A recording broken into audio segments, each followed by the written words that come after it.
You've no doubt heard about the organisational life cycle, but have you considered how the governance framework needs to change with each stage of that life cycle? In this video, we'll look at the various stages that an organisation or a business can go through and consider what is the best governance model or framework for each stage.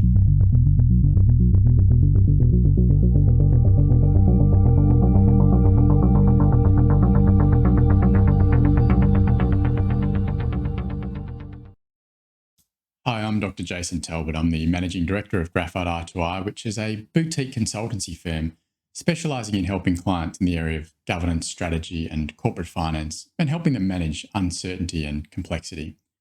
On this channel, we present a range of videos on the topics of governance, strategy and corporate finance. So remember to give the video a like and subscribe to the channel to stay up to date with our latest releases. In this video, we're going to look at the various life cycle stages an organisation can go through, from startup, growth, maturity, and unfortunately for some, decline, and consider how the governance framework needs to change in each of those life cycle stages to be suitable and fit for purpose. When we think about governance and the governance framework, it's tempting to think that there's a simple, easy, one-size-fits-all solution, a single form of governance that we can apply to all organisations to give them the best possible governance framework and opportunity for success. Unfortunately, that isn't the case. There is no one-size-fits-all. The model that is suitable for an organisation depends on a range of factors, including the nature of the organisation, the industry it's in, and importantly, the life cycle stage that it's at. And that's the area that we're going to focus on today. If you consider this graph here, which is probably familiar to many, this shows the various stages an organisation can go through. Organisations go through a startup phase where the focus is on developing the products or services, getting some customers, promoting the organisation. Then, if lucky and things go well, it'll move into a growth phase where revenue and sales increase rapidly, the number of customers increases rapidly, the business expands, it changes. Ultimately, it will reach a phase of maturity where sales are steady, revenue steady, the organisational footprint doesn't change a great deal. And the focus is on maintaining a steady state. Unfortunately for some, beyond maturity, they enter a period of decline where the product or service comes out of favour and, if left unchecked, can lead to insolvency of the organisation. Beyond maturity for others, however, they may refocus their strategy and enter a new phase of growth, developing new products or taking on new territories.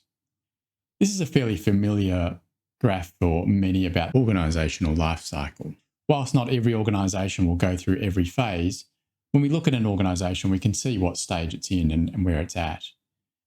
What is perhaps less familiar is the fact that governance needs to change in each of these stages to suit the particular focus of the organisation at that stage. In the startup phase, the focus is on developing and testing new products or services, getting systems and structures in place. A lot of fast-moving parts, a lot of work being done by a lot of people, and here the governance is a very flat structure. It's often left just to the founder to make key decisions and develop the processes, and a lot of decision-making is very flat within the organisation. As we move into a growth phase, things need to become more mature. It might move away from being all directed by a single individual to having a small committee of management and then ultimately into a board as we go through this phase. Policies and procedures might get to be developed, and some of the more formal structures we would expect around a governance framework would appear. This can be a challenging phase for many organisations as founders need to let go or committees of management need to shift to being boards and overseeing the organisation. They also need to take the time to get the relevant governance framework structures in place whilst also managing a rapidly growing business. When it moves into the maturity phase, ideally all the governance framework is well established and the board is well set, but if it's not, it needs to be finalised in this stage. Here the focus is much more on continuous improvement of the governance framework and making sure things are done correctly, and that the organisation can shift to a very forward-looking, longer-term horizon to see how the organisation might grow beyond the maturity phase. If this is done well and the organisation goes through a second growth phase, governance framework again shifts to managing a rapidly growing organisation, seeing what might be on the horizon and how the organisation might adapt to it, and what things are working within the organisation or which things need to change. Unfortunately for others, however, this final phase is more about decline and termination of the organisation. Here, the business becomes stressed, revenues decrease, costs are increasing above the revenues, and insolvency becomes a real risk. Here, the governance becomes much tighter, much more focused. Boards are very hands-on, they're meeting much more regularly.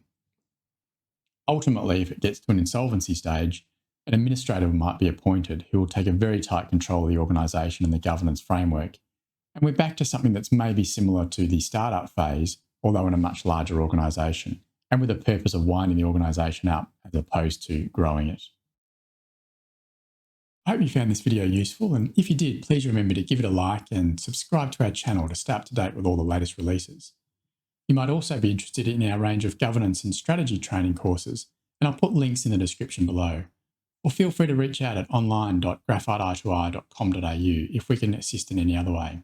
Thanks for watching.